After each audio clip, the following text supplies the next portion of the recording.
Avec un seul petit point de retard sur le leader Montauban, les données du problème étaient claires pour les Cugnalais sans autre alternative que de l'emporter face à une formation de Vic Fezensac quasi assurée de son maintien. Et dès la première minute, la rencontre aurait pu basculer en faveur des locaux si Christophe Raffin n'avait stoppé le penalty de Nicolas Campo consécutif à une faute sur Oumar Condé.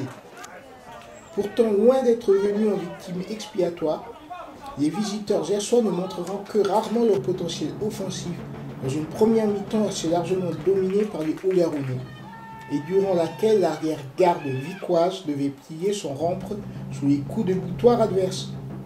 Jusqu'à cette frappe en position excentrée de Nicolas Campo peu avant la pause.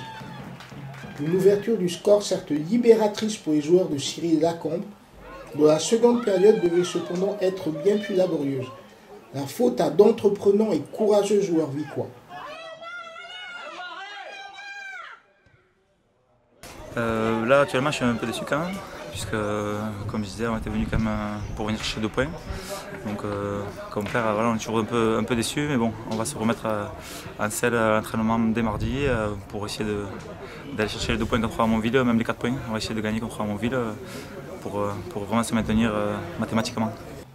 Car si Cugnaux avait certes une ou deux opportunités de creuser définitivement la marque, les partenaires de Franck Lalanne auraient également pu obtenir le point de parité sans une dernière intervention décisive de Cagbrol dans les arrêts de jeu.